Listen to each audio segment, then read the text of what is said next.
Ladies and gentlemen, welcome Leo Rooney to the Youth Golf Summit. He's from Urban Golf Performance. I actually was introduced to Leo through Rick Sessinghaus. For those of you who joined us last year for the Youth Summit, we did a virtual series of 6 different segments. We're fortunate to have Rick Sessinghaus and Colin Morikawa do the first segment with us, and afterwards I was kind of debriefing with Rick, and I was saying, you know, if we do this again, I've got to get some specifics on the physio world and developing athletes. And your name was the first and only name that came up and said, you got to try to get that guy. So really looking forward to you being on with us today and shedding some light on the physical world. And I'm going to give you the stage, sir.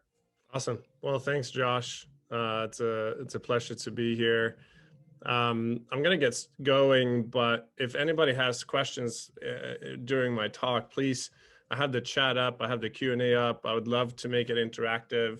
I always love to see what questions come up during the presentation because, you know, especially on Zoom, I'm talking into a black hole. So appreciate if anybody has questions while I go. So today I'm going to talk about why some golfers improve faster than others, you know, and I think as coaches, we see this all the time. Why is it that some people just have it? And why do some people just not get it right away, or it takes longer for them to develop? And there's obviously a lot of explanations, but here's kind of one clue. And I'm going to show you a video right away here. And it's 2 different videos. One person grew up playing only football, and the other person grew up playing golf and table tennis. And I'll let you kind of judge who you think grew up playing football and who you think grew up playing golf and table tennis. So we'll start with the first one here, and you just take a look at the body movement. The goal with this is this is kind of like a litmus test for sequencing of the golf swing. So it's a way to kind of expose someone and how well their mechanics works and how well they sequence. And the only instruction I give people with this is make big waves with the rope. And it's one of my favorite tests because you can quickly see how experienced they are with this. So take a look at this.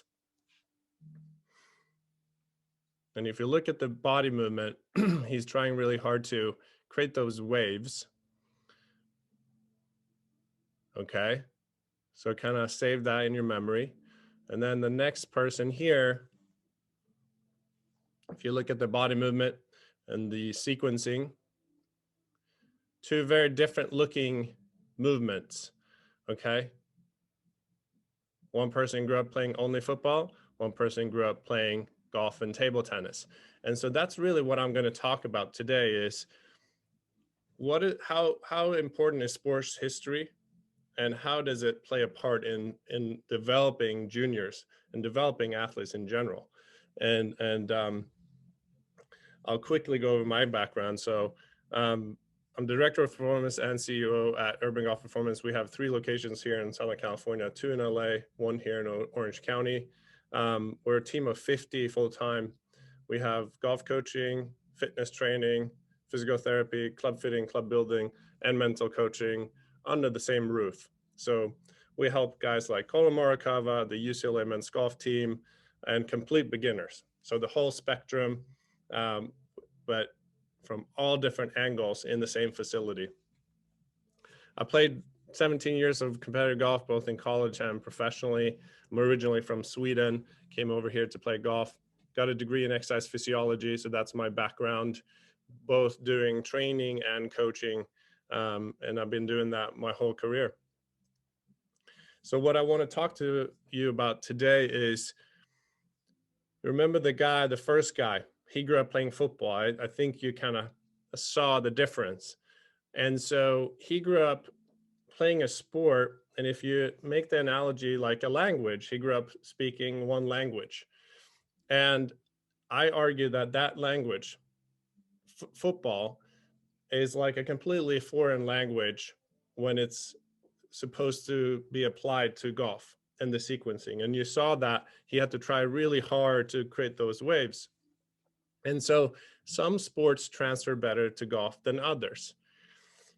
So there's these kind of golf like movement languages that transfers really well and are kind of from the same family. And then there's others that belong to different movement language families, if that makes sense. And so similar movement languages determines potential in golf. And we'll talk more about that later. But what other sports are in the same family as golf? And why is it that some athletes, some juniors just pick it up so quickly? Some of it is, DNA and software, meaning your brain and nervous system. Some of it is hardware, the body, and we're going to talk about that later. But I really believe that there's more clues to this question. The golf swing is a sequence, and it doesn't require a lot of strength. I believe that every client that walks through the door is capable of hitting it around 260 yards. That's kind of a controversial statement. Anybody walking in through the door. So the whipping motion of the golf swing is an elastic speed movement that actually doesn't require a lot of strength, but it requires years of training to refine that sequence. And the proper sequence creates both speed and accuracy. Now we're going to get into the other language families that are really similar to golf, which is really beneficial to someone that want to get into golf and get competitive. So we have hockey, and there's a couple key things about these other sports. One, there's an object. You're holding an object, and ideally you're hitting another object, in this case, a stick and a puck. Two, a very unique hip movement. You're rotating internally into the hip, which you don't do in a lot of different sports, and we'll get to that later. Baseball, primarily pitching, because the throwing motion is sequencing very similar to the golf swing. I know that I think a lot of people that know baseball think, pitchers are better golfers because they have more time. I'm from Sweden, so I don't know much about baseball, but I think if hitters also worked more on their game, they'd probably be pretty good, but they're kind of careful because they don't want to mess up the baseball swing. Same thing in football. Really, the only position that I think is helpful is a quarterback. The throwing motion here, and if you look at players that were quarterbacks, they're going to have an easier time getting into golf. Tennis, this is where we're starting to get really close to the golf movement language. Tennis players have a really easy time picking up golf because it's so similar in a lot of ways. So it's kind of like if you grew up speaking Spanish, learning Portuguese is going to be a lot easier than learning Chinese. So if you imagine, the football player in the beginning of the video, he's going to have, he grew up, speaking English. He's going to have to learn, Spanish from scratch, whereas, or Portuguese from scratch, whereas someone that grew up speaking Spanish can easily get, develop their language skills in Spanish. And this is kind of the king of other sports that transfers well to golf, table tennis. And the reason why I love table tennis so much, I grew up playing table tennis, I'm biased, and there's a lot of reasons why I think table tennis is a popular sport on tour, for example. There's a lot of similarities. So the ball size, the ball looks roughly the same. You learn spin dynamics, so you learn how to spin the ball. You learn how to control the face. So the paddle of a table tennis paddle is, the way you control the face. So the same, and that translates straight into the golf club. Hand-eye coordination, holding an object, hitting another object, and then you get a lot of feel that transfers to the short game. So that's why I think if you want someone to develop really quickly, you would want them to be at least engaged in some way in sports that are in the same movement family. So racket sports are great. And so this is just a way to expedite golf development. Obviously, we know that it's important that young kids are playing multiple sports for injury prevention, but also for performance. And not every sport is made the same, basically, or is worth the same when it comes to the transfer. So we go back, after looking at all those other sports, we go back and look at the similarities. Holding an object, hitting another object, you see internal rotation of the hip. These are very unique traits. There's, you don't see anything similar in basketball, for example. You actually taught to not separate upper and lower body because it's dangerous. And so sure, playing baseball, I'm not saying it's, or basketball, it's not detrimental, but it's probably not going to help you play better golf. Whereas there are sports that I really think can help. What are some sports outside of the golf movement language? Well, pretty much most field sports, right? Soccer, basketball, football, except maybe quarterback, gymnastics, wrestling, volleyball, swimming, track and field running. None of these sports are gonna have an object that you're handling with your hands. They don't have the unique hip movement. They actually teach to not do it. And so here you can start to see why, if you have an athlete growing up just speaking one language, it's going to be very difficult for them to just jump and get into a completely new language and develop fast in that. It's just not the same. And so how do we integrate and actually get on the same page when it comes to these movement languages? Because this is not something that we talk a lot about. I think people know that tennis players improve fast in golf. I think people kind of know, but we don't talk about it in development much. So this is where I think it's important to realize that all sports are great. I'm not saying that you shouldn't be doing running because it's not going to help your game if you want to be a golfer, but it's only adding, it's kind of like movement literacy. So you're adding letters to your movement alphabet when you're doing all these different things, right? Different sports. For each rep, you learn the alphabet. And then you start to the more and more you get into it, you start to learn words, but it takes years and years. And then you can start to form sentences. And then maybe eventually, like we saw the sequence of Tiger, you can write poetry. But that's going to take time and a lot of work. But imagine if you grew up only playing football and you're a lineman, and now you're 12 or 13 or 14 years old, suddenly you have to learn a completely new language compared to if you played football and table tennis for years, you would have that in your software. Like your brain and your nervous system would know roughly how it's supposed to behave in that new movement. So that's really, my main theme today. I'm going to get into kind of the training the athletes, but that's why we care a lot about sports history. And we can actually calculate potential, meaning if someone comes in and they say, I didn't grow up playing sports, the only thing I did was playing basketball. Okay, we'll know that they're going to have a different opportunity than someone that grew up playing racket sports. That's just a fact. There's not a lot of research on this, but anecdotally, this is very, very safe to say that everybody has a different potential and a different opportunity depending on their sports history. Leo, can I jump in and ask a quick question? That would be great. Just as we go, and I'm sort of linking this to, some of our earlier presenters, even from different walks, or the effect of social media and phones and inactivity. Obviously, COVID's put a whole nother layer on that. Yeah.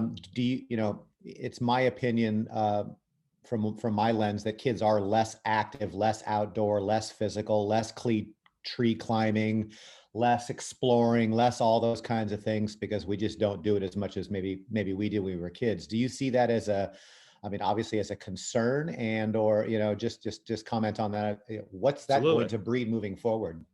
Yeah, and I think we have to look ourselves in the mirror. I don't like to blame it on the kids, right? Like, I think we do too much of that. I think that generation that are frustrated with the millennials or the Generation Z or whatever, that they're lazy and they are on their phone all the time. I think we have to look in the mirror and ask ourselves, like, what can we do better?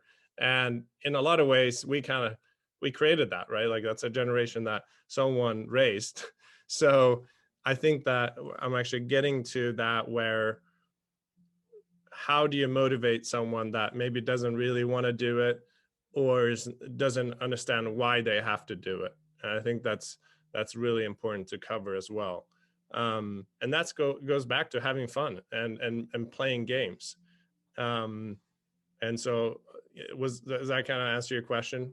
Yeah, no, absolutely. I mean, I think that just sort of kind of, it's ironic that it does highlight and keeps coming back to the same things, that if we can offer things that are fun and things in forms of games in ways to, in your world, that are educational and physical building, Yeah, why should we not accomplish all of those things? Because then we will have that interest. 100%. I mean, I always say the best program for an athlete is the program that they will do. It seems trivial, but most people are trying to create the perfect program that may that the client might not follow. And so then it's a waste of time anyways. So when we design programs with the goal of making sure that they're going to actually do the program. And that means it has to be fun. It has to actually be interesting for them to do. And you'll see later in my presentation, like, I'll do it with people that you'd think wouldn't want to do that. Like Colin Markov, number 4 in the world, I have him play games in our workouts, like, because I want him to have fun and I want him to do it and I want him to be excited about it. So I think that it's our responsibility as coaches to make sure that we do that well. So, any other questions before I move on here? Okay, great. So we have 3 goals at UGP when it comes to our fitness department. Number 1 goal is to ensure that physical disruptors does not slow down development, meaning I don't want tight hips to slow down how quickly you can progress with the golf coach. I know there's a lot of golf coaches on here, and I'm sure that most coaches are slowed down by this, right? The hardware is just not performing the way they need to. So it's basically disrupting how fast they can develop. Number 2 is obviously to make sure that they don't get injured. And then our goal is also to enable golf development with less swing thoughts. If you make the hip and the T-spine function better with mobility and stability, you might not have to think about clearing the hips through the shot. And so then if we can minimize swing thoughts, we feel like we've done a good job without even talking about the golf swing. So because of the audience here in the SCPGA, I want to talk quickly about strength training for children. I think this is a myth that is still kind of around. We're very hesitant around weight training with the younger population, and there's no real research to support this. Growth plates, stunted growth, and things like that. We have a lot of good research that actually shows the opposite is true, is that we need to safely create strength early to prevent injury. So like you mentioning, jumping down trees, the research actually shows that things like that are kind of risky for kids, right? Repeated plyometric resistance is kind of what could potentially stunt growth, but it's very rare. Controlled resistant training is actually shown to be very beneficial to create stability, because kids are usually mobile and not very stable. So they need resistance training to get stable and strong, and not necessarily jump down from the tree 30 times in a row without that stability being present. So I just want to kind of talk about that first. So when it's done right with a professional, strength training for children is completely fine. Develop speed before accuracy. I think this is pretty well documented now. We want to get into speed really early because it sets the tone for the nervous system to fire in a different way. If you start too late here, there's a really slow there's diminishing returns. The harder you work, it doesn't matter. So you need to work on really high velocity training, especially arm and hand speed in other sports that transfers well, like badminton, tennis, table tennis, and jumping and things like that. Work on speed before accuracy, and then you can figure out accuracy later on. What's very unique with golf is that, we only, the golf swing is between 1 and 2 seconds long. So in 18 holes, we're really only active in the swing for about 90 seconds. And that's, shooting even par, basically. And so it's this low intensity walking on the other side, and then this elastic speed swinging on the other side. So that makes up for a very unique sport specific training program. And so it's not necessarily just like, oh, let's create a strong athlete that can swing fast. It's much more complicated than that. And so it shouldn't maybe be 3 sets of 10 that we grew up thinking about, because that's not golf specific. We never do that. There's a time and place for that as you grow and as you build foundational strength. But the game of golf is played in a very different way than any other sport. It's a 5-hour thing, and you only swing 40 times or whatever, and that activity only takes about 2 seconds. A very strange sport. And that last point is the best program is the program with the highest compliance. So that brings me to, if there's 3 things that I want every golfer to be able to do, is to control these 3 things. I call them the big 3. And it's very simple. Hip, being mobile and stable. T-spine, which is your upper back, being mobile and stable. And the X factor, which is the relationship between the 2. And if we can cover those, which very few people have just normally, so those are usually the big 3 that we start with. And this goes for juniors as well. They might have the mobility, but they might not be able to stabilize the hip very well. So those are the 3 rules that I mentioned, and then the 3 biggest focuses that we have when we develop golfers in the gym. So I wanted to show you a little bit some of the training that I've done with Colin. I started working with Colin when he was at Cal. And going back to your question, Josh, is, kids are on their phone, they're distracted, they might not really enjoy training. So you have to make it fun. So even with someone like Colin, I want to make it fun because I want him to be inspired and motivated to train. He's already super motivated, and I still do this stuff with him. So you can see I'm doing a lateral push-off drill, and I'm simply just dropping a tennis ball so that he can react to something. We're working on focus, attention,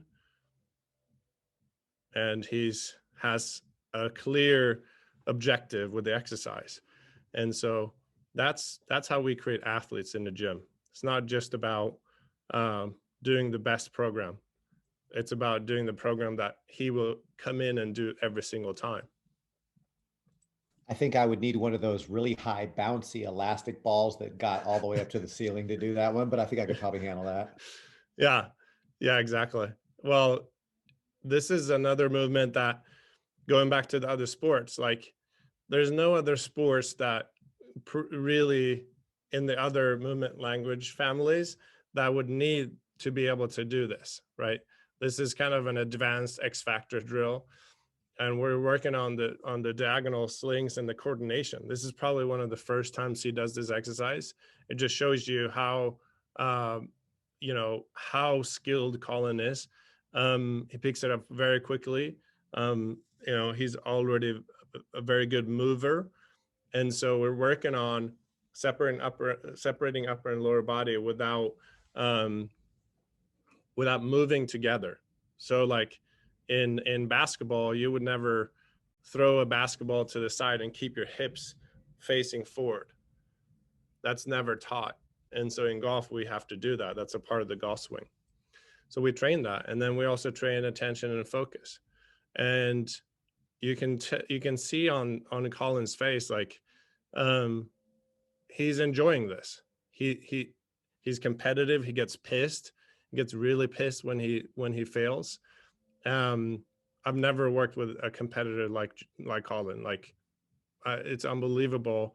His focus and his attention and how present he is something I've never seen with anybody else. And I've worked with multiple tour players. And so there's a lot to learn from Colin, just seeing him in the gym. We work on other movements, going back to these other sports. This is just a silly warm-up drill, but I want him to get, because he's only playing golf, right? Like, he's not playing other sports. And so now I want him to get dynamic as an athlete. And you can see he's laughing, he's having fun, because this is fun. Like, he's competitive. And I gamify it. So there's a point system. But what I'm doing here is really reverse engineering those other things, right? That we talked about earlier. Is I want him to become a really, proficient mover. And so I'm kind of throwing in different languages here and there so that he becomes more dynamic as an athlete in general. And so when he's put in pressured situations, his body is very intelligent. But if I was doing 300-pound deadlifts like a footballer would do, that to me, at least, is not something that would help him on the golf course. And obviously we build strength as well, just not the way a football player would be trained. So this is a simple, so you can see here, I don't have to stand there and do the manual resistance with a med ball, but I do it because I know it's more fun. And it's pretty, like, it gives a completely different focus and engages him in a completely different way. And so I'm just telling him to push as hard as he can, try and push the ball through me. And so that creates a completely different engagement in his muscles. And I make sure that it's fun. And so he leaves that day feeling good about his training. We got what we needed in terms of working on his weaknesses, getting stronger, but we also had fun. So was it the best ultimate program for Colin Morikawa? Maybe not. And I'm actually happy about that. And so I think that's so important for juniors to, and when coaching juniors, is don't get obsessed with the perfect program. Do the program that they will do and they will develop. And then going back to the movement languages, I think it's just an interesting topic that I think we can talk more about. And, I think it's important to get golfers into racket sports. And this is just a personal opinion. And this could be just adding, like I did with Colin, just a silly drill here and there, because just that small little piece gives someone a lot of complexity around the mechanics of a movement in the same family. So do we want someone that grew up, speaking Spanish, learn Portuguese, or do we want specialize early and then only know one language and you get very one-dimensional? We see that a lot, actually. We see a lot of people that specialize early, and I know that there's exceptions, but they become very one-dimensional and injury rates are higher, and there's a lot of factors that goes into that. But those are kind of my two messages here: is make sure you're having fun when you're developing athletes, and make sure that you take sports history into account, because it really matters, because their software is what's going to determine their potential. And so you want to install some programs and some software early on that can be applied in the sport that you want to perform in. Yeah, no, that's brilliant, Leo. And I just, it's got me thinking, obviously, and it's unfortunate that we had to do this presentation in the Zoom format. I know it sucks. It sucks for people watching who've been sticking with us. It sucks for the presenter. In an ideal world, and to have done this in person, where we could have set up an obstacle course or something on the side of a putting green area and shown how to integrate what you're talking about into a 15 to 20-minute station if you were leading kids in your program, and really getting instructors to start to think outside of the typical how I run a group class box. It's so easy to have a fun physical fitness training type of a thing that might look like it has nothing to do with golf. In fact, there might not be a golf club, a golf ball, anything to do with it. But if we're creating something that's a break, it's getting kids moving more than a typical golf lesson would. And we know that the behind the scenes things are that program is really helping them move better. Obviously, it's getting them to have more fun, be more engaged, do something a little different. The example of what you're talking about and how we integrate it into our programs as professionals is, I think, is something that we all should be taken very seriously. And I've been looking very closely at myself and what I offer and trying to do better with it. And it has a lot more of this kind of thing in it, so that it's not it's not elite advanced, but it's super fun and engaging and getting people to move. Yeah, exactly. Any other questions from the attendees? The other thing I would say there is, what are kids addicted to? Well, they're addicted to mobile games, right? And so what can we learn from that? Well, you can, regardless if you're a coach or a trainer, you can design it like a mobile game, right? You can design it like Candy Crush and give them points, gamify the whole experience. There's nothing stopping us from doing that. And I promise you, they will engage with that, because their phone is just a stimulant that they have gotten addicted to. I mean, I think most people in the modern world are, because it's designed to make you addicted. It's designed to make you spend more time on the screen. That's how the apps are incentivized. So there's all these colors, and there's hundreds of engineers just working on how do we get someone to spend more minutes on the screen.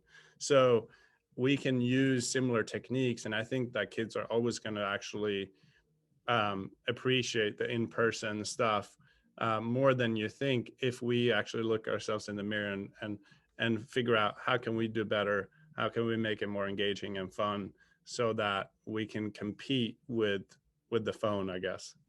Leo, that is a fantastic final message, 100% on point. And I hope that the people who are recording this grab that one and throw that out there somewhere, because that is as on the mark as we've had. Thank you so much for your time. Really appreciate it. And I'm going to come visit you here soon. Yeah. I know I've said, so anybody's welcome to come by for a tour. Like I said, we have 2 locations up in LA and 1 in Orange County. We've open arms. If you want to have any questions about how we do things, please let me know. I'll tell you anything you want to hear. And because we have no secrets, we really care about what we're doing, and anybody's welcome. So please don't hesitate to reach out. And thank you very much for having me on today, Josh. Thanks, Leo. Appreciate it.